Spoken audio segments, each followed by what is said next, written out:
1,00,000 మంది శివభక్తులతో కలిసి మహారుద్రాక్ష పూజలో పాల్గొనండి. వెంటనే కాల్ చేసి మీ పేరును నమోదు చేసుకోండి. నమస్తే, welcome back to Suman TV. Present మనతో పాటు ఉన్నారు family counsellor, motivational speaker, public speaker Rajaniramma గారు. నమస్తే మ్యామ్. నమస్తే నవీన.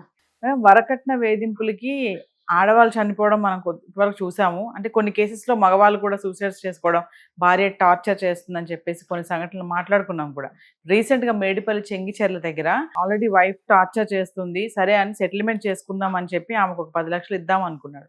అది ఆ 10 లక్షలు సమకూరలేనటువంటి ఆ టైంలో ఆ టార్చర్ భరించలేక ఎక్కువ స్ట్రెస్ అయిపోయి సూసైడ్ చేసుకోవడం జరిగింది. భార్య టార్చర్ వల్ల భర్త సూసైడ్ చేసుకున్నాడు. కొంచెం వినడానికి కూడా ఆశ్చర్యంగానే ఉంది. ఒక్కసారి ఏం జరిగింది అనేది మాట్లాడుకుంటే, ఎందుకు వైఫ్స్ ఇంత అంటే టార్చర్ పెట్టే వైఫ్ కూడా ఉన్నారా అంటే? ఉన్నారు. ఈ భూమి మీద అందరూ మంచివాళ్ళే లేరు, అందరూ చెడ్డవాళ్లే లేరు. ఓకే, చెడ్డవాళ్ళు ఆడవాళ్ళలోనూ ఉన్నారు, మగవాళ్ళలోనూ ఉన్నారు. ఇక్కడ చెప్పుకుంటే వీళ్ళు అరేంజ్డ్ మ్యారేజ్లో వీళ్ళు ఒక సంబంధం చూడడానికి వెళ్తే అక్కడ అక్కని చూడడానికి వెళ్ళారు. పెద్దమ్మాయి సంబంధం వచ్చింది. అక్కడ ఏమైందో తెలీదు, ఈ చిన్నమ్మాయిని ఇచ్చి చేస్తాము అన్నారంట. ఓకే, సరే, ఈ పాయింట్ గుర్తుపెట్టుకోండి. సరే, ఈ అమ్మాయి ఆ ఫోటో చూసారంటే అర్థమవుతుంది. అంటే నేను దాని గురించి చెప్పడం కాదు, అబ్బాయి బాగున్నాడు, చాలా బాగున్నాడు. అంటే వాళ్ళకి కొంచెం చూస్తే కప్పుల్ని డిఫరెంట్గా కనిపిస్తారు మనకి. రసూల్ తల్లి పద్మ గారు ఎవరైతే ఉన్నారో ఆవిడ, ఎందుకురా అమ్మాయి మనకి నీకు సెట్ కాలేదు అని అంటే, లేదమ్మా మనం వాళ్ళు అడిగారు పాపం, ఒప్పుకుందాము అంటే అక్కని చూడడానికి వెళ్ళారు కదా, అంటే మంచి స్వభావం గల అబ్బాయి అని చెప్పడానికి, ఆ అమ్మాయిని మనం చేసుకుందాము, మంచి అమ్మాయి అని అన్నాడట. సరే, కొడుకు అట్లా అన్న తర్వాత తల్లి ఏమనగలదు? సరే, తండ్రి లేరో మరేంటో తెలీదు అన్నప్పుడు చేసేసుకున్నారు. మరి ఏం కట్న కానుకలు ఇచ్చారో మనకు తెలియదు. ఆ ఫొటోస్ అన్ని వైరల్ అవుతున్నాయి, ఇద్దరు పెళ్లి ఫోటోలు. మరి అలాంటప్పుడు తర్వాత ఆ అమ్మాయి డిఫరెంట్గా బిహేవ్ చేయటం మొదలుపెట్టింది. దానికన్నా ముందు పెళ్ళి అయిన తర్వాత కొంతకాలానికి ఈ అమ్మాయి 2004లో పెళ్ళి అయింది. అమ్మాయికి డిఫరెంట్గా బిహేవ్ చేస్తుంది అని చెప్పి ఆమె తల్లిగారిని పిలిపించి మాట్లాడటం జరిగింది. జరిగినప్పుడు ఆ కూతురు అన్నదట, నాకు కొంచెం బాగోదు, నాకు మెంటల్ కండిషన్ సరిగ్గా బాగుండదు, చెప్పమని చెప్పాను, నువ్వు చెప్పావా అని తల్లిని అడిగిందట. అడిగితేను, ఏంటిది, ఏం చెప్పమన్నావు నువ్వు? అదేం లేదు అని కవర్ చేసేసిందట. ఈ పద్మగారు చెప్తున్నారు. అంటే ఆ అమ్మాయికి కొంచెం మెంటల్ కండిషన్ సరిగ్గా లేదు కాబట్టి నేను ఫస్ట్ ఏం చెప్పాను, అక్కను చుట్టానికి వెళ్తే చెల్లింది, ఆ పాయింట్ గుర్తుపెట్టుకోమన్నాను. ఇక్కడ మనం మళ్ళీ కనెక్ట్ చేస్తే, ఈ అమ్మాయికి మెంటల్ కండిషన్ సరిగ్గా లేదు కాబట్టి, కొంచెం అంత ఇదిగా లేదు కాబట్టి అమ్మాయి అందం విషయాల్లో కానీ ఏదైనా చూసుకుంటే, ఈ అమ్మాయి అక్కకి ఎట్లయినా పెళ్ళి అవుతుంది. సో ఈ అబ్బాయి కొంచెం మంచిగా కనిపిస్తున్నాడు. తర్వాత అంటే ఎట్లా చెప్పాలంటే ఆదర్శ భావాలు కూడా ఉన్న అబ్బాయిలాగా కనిపించాడు నాకు. సో ఈ అబ్బాయికి చిన్న అమ్మాయిని చేసేస్తే పెద్ద అమ్మాయికి ఎప్పుడైనా అయిపోతుంది అన్నట్టుగా చిన్న అమ్మాయిని ఏం మాటలు చెప్పారో ఏమో తెలీదు, చేసేసారు. పెళ్ళైన తర్వాత జరిగిన ఈ సంఘటనకి తల్లి అడిగినప్పుడు ఈ తల్లి అంటే వియ్యపురాలు చెప్పిన సమాధానం, అదేం లేదే, ఏముంది ఏం లేదే, ఏం చెప్పమన్నావు అని చెప్పేసి అదే అవాయిడ్ చేసింది ఆ పాయింట్ని. అయిపోయింది. తర్వాత మధ్యలో కూడా 4 సార్లు కౌన్సిలింగ్లు ఇప్పించడము, గొడవలు, చిన్న గొడవలు. ఈ అమ్మాయి కూడా జాబ్ చేస్తున్నట్టుగా చెప్తున్నారు మధ్యలో. అతనేమో మేనేజర్గా చేస్తున్నాడు. మంచి జాబ్సే చేస్తున్నప్పుడు చక్కగా మంచి కాపురం చేసుకోవచ్చు కదా. ఆ పెళ్లి ఫోటోలన్నీ చట్టాపట్టాలు వేసుకొని వైరల్ అవుతున్నాయి. ఆ అత్తగారు పోరు లేదు, ఆవిడ మంచి వ్యక్తిలాగానే ఉన్నారు, ఇల్లు వాకిలు అంతా బాగుంది, ఆ అబ్బాయి ఇంకా చాలా చక్కగా ఉన్నాడు. ఎంత చక్కగా ఉండాలి. మరి ఆమెకి ఎందుకు ఈ గొడవలు పెట్టుకోవడము, టార్చర్ చేయడము, పుట్టింటికి వెళ్ళిపోవడము, మాటికి వెళ్ళిపోయేది. మళ్ళీ 2 సార్లు కేసులు పెట్టిందట. మరి వీళ్ళు ఎట్లాగో పెద్దవాళ్ళందరిని పిలిచి 4 సార్లు కౌన్సిలింగ్ ఇప్పించారట. అక్కడ ఎంతమంది ఉన్నా సరే ఆ అబ్బాయి దగ్గరికి వెళ్ళి భుజాల మీద చేయడము, నువ్వు నా భుజం మీద చెయ్యి అనడము. ఇప్పుడు ఎంత ట్రెండ్ మారిపోయి యూత్ అలా ఉన్నా కూడా ఇంట్లో తల్లిదండ్రుల ముందైనా చుట్టాల మధ్యనైనా అలా చేయరు. ఈ అమ్మాయి మనసుకి ఎట్లా ఆలోచన వస్తే అట్లా బిహేవ్ చేసేస్తుంది. నలుగురిలో ఆ అబ్బాయిని మీద చెయ్యమంటుంది భుజాల మీద. అది అప్పటి వరకు వేసి ఉంచిన అబ్బాయి ఎవరన్నా వచ్చినప్పుడు చేయి తీసాడు అనుకోండి, తీనివ్వదట. అదేంటమ్మా, పెద్దవాళ్ళు చుట్టాలు వచ్చినప్పుడు బాగుండదు కదా, ఎంత భార్యాభర్తలమైనా అది పద్ధతి కాదు అన్నప్పుడు గొడవ దాని మీద. కొట్టడం, తగాదా ఆడటం భర్త మీద. చివరికి మరి బాగా ముదిరిపోయి గొడవలు. ఆమె ఏం చేసింది, బాగా కొట్టేసి ఇంట్లోంచి వెళ్ళిపోయింది. గతంలో కూడా అలా వెళ్ళిపోయింది. బట్ ఇది ఇప్పుడు ఈ సంఘటన మనం చెప్పుకోవాలంటే కొట్టేసి వెళ్ళిపోయింది. లాయర్ ద్వారా గొడవలు మళ్ళీ కేసు పెట్టడము, అలాగ ప్రొసీడ్ అవ్వడము.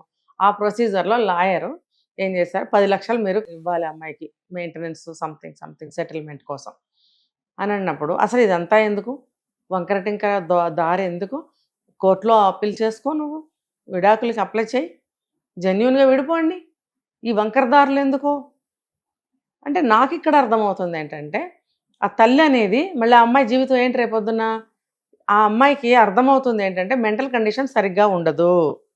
ఇప్పుడు జాబ్ చేయొచ్చుగాక, బాగా చదువుకుని ఉండొచ్చుగాక, కానీ ఒక్కొక్కళ్ళకి మెంటల్ కండిషన్ సరిగ్గా ఉండదు, ఆర్డర్లో ఉండదు, డిజార్డర్లో ఉంటుంది. వాళ్ళకి ఏంటంటే మెడిసిన్స్ ఇప్పించినంతకాలం కొంచెం మామూలుగా ఉంటుంటారు. అది మెడిసిన్స్ తగ్గిన, డోసులు తగ్గించిన, ఆపేసిన, ఒకవేళ వాడుతున్నా కూడా ఆ లోపల కండిషన్ పెరిగినప్పుడు విపరీతంగా బిహేవ్ చేసే అవకాశాలు ఉంటాయి. అదేదో ఈ అమ్మాయి విషయంలో జరుగుతుంది. ఎందుకంటే పద్మగారు చెప్పిన విషయాలను బట్టి నాకు అర్థమైంది. తర్వాత అందుకనే ఆ అమ్మాయి పరిస్థితులకి అనుకూలంగా కాకుండా ప్రతికూలంగా బిహేవ్ చేస్తుంది at every place, at every time. చివరికి ఇంటికి వెళ్ళిపోయిన తర్వాత వాళ్ళు ఏం ఆలోచిస్తారు తల్లిదండ్రులు, ఈ అమ్మాయికి ముదిరిపోయింది, ఈ గొడవలు మనం పడలేము, విడాకులు ఇప్పించేద్దామంటే అంత తేలిగ్గా విడాకులు ఇప్పిస్తే పిల్ల ఎలా బతుకుతుంది రేపొద్దున, ఇప్పుడు ఎలా చేయాలి, వరకట్నం వేధింపులు పెట్టాలి. అలా పెట్టించేసి తర్వాత మనోవర్తి అడిగించేసి అది ఇప్పించేస్తే ఆ అమ్మాయి రేపు బ్రతుకుతుంది, లేదా మేమే అమ్మాయికి ఏదైనా ఏర్పాటు చేస్తాం అనేది తల్లిదండ్రులు ఏమంటారు, పిల్ల సెక్యూరిటీ పరంగా ఆలోచించారు అని అనుకుంటే కూడా మీ స్వార్థం ఇంకొక జీవితాన్ని బలి తీసుకుంది కదా. ఆ సెటిల్మెంట్ 10 లక్షలు కట్టాలి అని అన్నప్పుడు దానికన్నా ముందు ఈ పద్మగారు అబ్బాయి తల్లి, ఎందుకురా నాయనా మీరు కోర్టులో విడాకులు తీసుకోండి అంటే, లేదమ్మా నేను మార్చుకుంటాను, తను బాగుపడుతుంది అంటూనే వచ్చాడంట. నిజంగా అంత మంచి అబ్బాయిలు ఎక్కడ దొరుకుతున్నారండి? ఇప్పుడు మొన్న మీరు ఒక వీడియోలో మీరు అడిగారు నన్ను ప్రశ్న, కొన్ని లక్షణాలు, ఎటువంటి లక్షణాలు ఉంటే అబ్బాయిని కళ్ళు మూసుకుని పెళ్లి చేసుకోవచ్చు అని. మరి ఇలాంటి అబ్బాయిలు ఉన్నారు కదండి, చక్కగా కళ్ళు మూసుకునే మీ పిల్లని ఇచ్చారు, మరి మీరు ఎక్కడ ఆనందంగా ఉంచారు ఆ పిల్లని, మీరు ఉండగలిగారు. సరైన ట్రీట్మెంట్ ఇప్పించినట్టయితే బాగుంటేనే పెళ్లి చేయాలి, ఇంకొక జీవితం బలైంది కదా. ఆ కండిషన్ ఏ లెవెల్లో ఉందనేది మనకు తెలియదు, వాళ్ళు చెప్పిన మాటలను బట్టి మనం మాట్లాడుతున్నాం ఇక్కడ. అంటే ఇప్పుడు ఈ అబ్బాయి ఆ 10 లక్షలు ఎక్కడి నుంచి తీసుకొచ్చి కట్టాలి? మామూలు నార్మల్ ఫ్యామిలీ, అది తండ్రి ఉన్నట్టు లేరు, అతను ఎన్నో చోట్ల అప్పు చేయడానికి ప్రయత్నించాడు, ఎక్కడ అప్పు దొరకలేదు. ఇప్పుడు మరి ఈ డబ్బు నేను ఎక్కడి నుంచి కట్టాలి? చాలా ఇన్నోసెంట్ అబ్బాయి లాగా ఉన్నాడు, కొంచెం మెతక స్వభావము, మంచి స్వభావము, నీతికి ధర్మానికి పోయే మనిషి, మరి ఎలా సున్నితంగానే ఆలోచిస్తాడు. ఎందుకు ఆ అమ్మాయికి చెడు జరగకూడదు, ఆ అమ్మాయి బాగుండాలి, ఈ ఆలోచనలతోటి 10 లక్షలు కట్టాలని అనుకున్నప్పుడు ఇలాంటి కండిషన్లోనైనా సరే ఆ అమ్మ నాన్న సర్ది చెప్పి ఎలాగోలా మీ ఇంట్లో పడేసుకోండి బాబు మా అమ్మాయిని అంటే, వాళ్ళే మందులు ఇప్పించి వైద్యం చేయించి చూసుకుంటారు కదా. ఆ అబ్బాయి అంటున్నాడు కదా, నేను మార్చుకుంటాను, నేను చూసుకుంటాను అమ్మా, నువ్వు బాధపడకు. అసలు ఆ అబ్బాయి తల్లి తినిపిస్తేనే తినేంత అలవాటు అంట, అటాచ్మెంట్. ఎందుకంటే భార్య ఇప్పుడు వచ్చింది కదా, ఎప్పటి నుంచో ఆ తండ్రి లేడు కావాలి, ఆ అబ్బాయిని తల్లే సాకింది, చాలా ముద్దుగా చాలా అపురూపంగా పెంచింది. చాలా అండి, ఆవిడ అదే చెప్తుంది, 4 రోజులైంది నా బిడ్డ ఛాయ్ అన్న అడుగుతాడు, భోజనం అన్న అమ్మ, రాత్రి లేట్ అయ్యి వచ్చినా కూడా అమ్మ లేపి నాకు అన్నం తినిపించమ్మా అని అడుగుతాడు. అంత అటాచ్మెంట్ ఉన్నప్పుడు మరి ఆ తల్లి విషయం కూడా ఆలోచించకుండా భార్య గురించి ఆలోచించాడు. నేను ఇవ్వలేకపోతే ఏంటి పరిస్థితి, ఎలా ఎదుర్కోవాలి అని ఒక భయంతో ఆత్మహత్య చేసుకుంటే ఇప్పుడు ఆ తల్లి ఎలా బాధపడుతుంది. నా కొడుకు నన్ను అన్నం పెట్టమని అడిగేవాడు, అడగకపోతుంటే నాకు ఎలాగో ఉంది, పూట అలాగే ఉంది, పూట వచ్చి అడుగుతుంటే అడగటం మానేసేటప్పటికి ఎలా ఉంటుంది, వస్తాడు అడుగుతాడని భ్రమలోనే ఉంటారు. అది అంత అటాచ్మెంట్ ఉన్నప్పుడు ఇంత ఘటన జరిగింది చూడండి, ఆ తల్లి ఎలా తట్టుకుంటుంది. తల్లికి కొడుక్కి తల్లి మాత్రమే ఉన్నారు అక్కడ.